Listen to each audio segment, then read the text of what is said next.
నమస్తే ఫ్రెండ్స్, నేను మీ రామలక్ష్మి.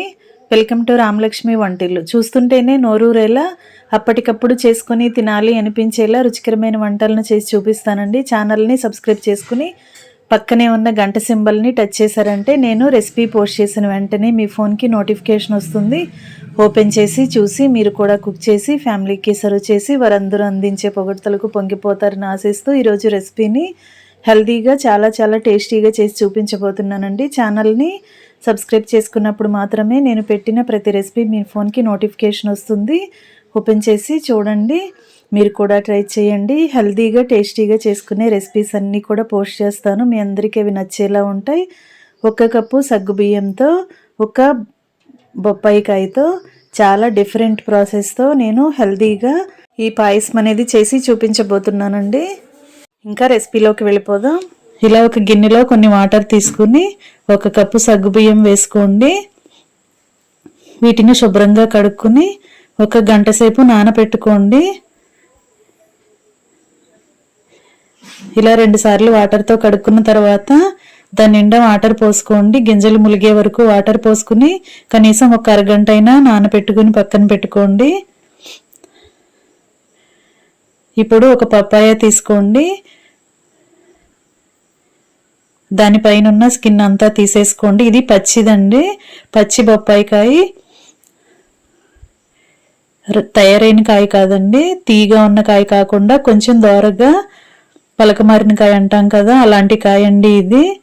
దీని పై స్కిన్ అంతా ఓపెన్ చేసుకుని కట్ చేసుకుని లోపల ఉన్న గింజలన్నీ కూడా తీసేసుకోండి.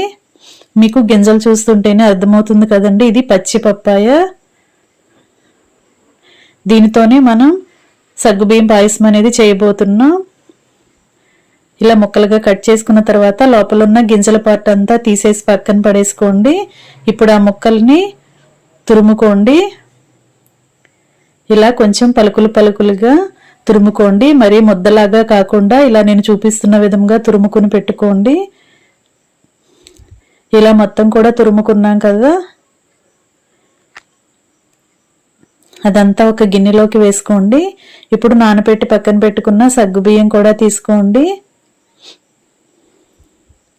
వీటిని కుక్కర్లో పెట్టి ఉడికించబోతున్నామండి. 2 విజిల్స్ నుంచి 3 విజిల్స్ వచ్చే వరకు ఉడికించండి. ఈ 2 గిన్నెలని వేరువేరుగా పెట్టుకుని మూత పెట్టుకుని స్టవ్ ఆన్ చేసుకుని కుక్కర్లో పెట్టుకుని ఉడికించుకోండి. ఇలా ఉడికిన తర్వాత చూపిస్తున్నానండి.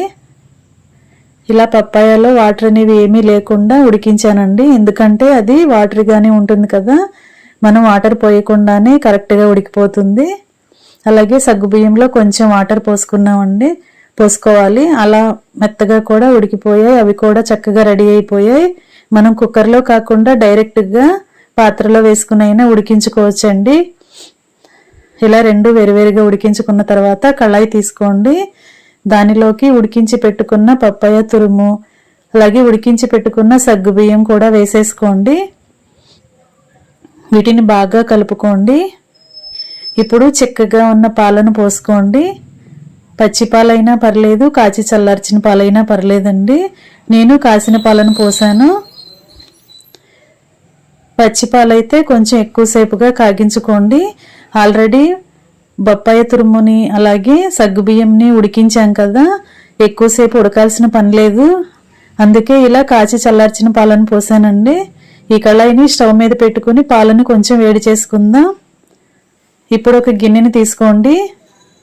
1 అరకప్పు బెల్లం తీసుకోండి. దానిలో కొంచెంగా వాటర్ పోసుకుని ఈ గిన్నెను స్టవ్ మీద పెట్టుకుని సిరప్ రెడీ చేసుకోండి. బెల్లం మొత్తం కూడా కరిగి సిరప్ అనేది రెడీ అవుతుంది కదా, దీనిలో 1 టేబుల్ స్పూన్ యాలకుల పొడి కూడా వేసుకుని ఈ గిన్నెను స్టవ్ మీద పెట్టుకోండి. బెల్లం బాగా కరిగే వరకు కొంచెం సేపు ఉడికించుకుని ప్రాసెస్ అనేది చూద్దాం. ఇలా మొత్తం కూడా గరిటెతో బాగా కలుపుకుని ఉడికించుకోండి. బెల్లం కరిగి సిరప్ అంతా రెడీ అయ్యిందండి. ఇప్పుడు ఆ గిన్నెను పక్కన పెట్టేసుకుని ఉడికించుకుని పెట్టుకున్న పాయసంని చూద్దాం. ఇలా మొత్తం కూడా పాయసం కూడా బాగా చల్లారిపోయిందండి. దానిలోకి ఉడికించి పెట్టుకున్న బెల్లం సిరప్ని వేసేసుకోండి.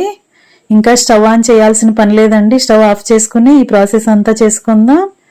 ఇప్పుడు 1 అరకప్పు పంచదార కూడా వేసుకోండి. అరకప్పు బెల్లం, అరకప్పు పంచదార వేసుకోండి. లేదంటే అచ్చంగా బెల్లంతో కూడా చేసుకోండి. స్వీట్ అనేది మీ టేస్ట్కి తగ్గట్టుగా యాడ్ చేసుకోండి. కాగుతున్న పాయసంలో బెల్లం వేసామంటే పాలన్నీ విరిగిపోతాయండి, టేస్ట్ అనేది మారుతుంది. అందుకే మనం స్టవ్ ఆఫ్ చేసుకుని పాయసం చల్లారిన తర్వాత బెల్లం సిరప్ని వేసుకుని బాగా కలుపుకున్నామంటే పాయసానికి టేస్ట్ అనేది చాలా బాగా వస్తుంది. ఇంకా సర్వింగ్ బౌల్లోకి తీసుకుని ఫ్యామిలీకి సర్వ్ చేసుకోవటమే. చాలా చాలా టేస్టీగా ఉండే పప్పాయ పాయసం రెడీ అయిపోయిందండి. డిఫరెంట్ ప్రాసెస్ అండి, డిఫరెంట్ టేస్ట్ కూడా. అంతేకాకుండా సగ్గుబియ్యం హెల్త్కి మంచిది, అలాగే పప్పాయ కూడా చాలా చాలా మంచిది కదా. ఈ రెండింటి కాంబినేషన్లో ఈ పాయసంని ప్రిపేర్ చేసి మీ ఫ్యామిలీకి పెట్టండి, చాలా టేస్టీగా ఉంటుంది. రెసిపీ అనేది మీకు నచ్చినట్లయితే వీడియోకి లైక్ చేయండి. అలాగే రెసిపీని మీ ఫ్రెండ్స్కి, ఫ్యామిలీ మెంబర్స్కి షేర్ చేయండి. నా ఛానల్ని ఫస్ట్ టైం వాచ్ చేసిన వారు సబ్స్క్రైబ్ చేసుకుని పక్కనే ఉన్న బెల్ సింబల్ని క్లిక్ చేయండి. ఈ పాయసం ఖచ్చితంగా మీరు కూడా ప్రిపేర్ చేసి మీకు ఎలా వచ్చిందో కూడా మీకు నచ్చితే నాకు కమెంట్ చేయండి. మరిన్ని రెసిపీస్ కోసం ఛానల్ని సబ్స్క్రైబ్ చేసుకోవటం మాత్రం మర్చిపోకండి. Thanks for watching. నేను మీ రామలక్ష్మి.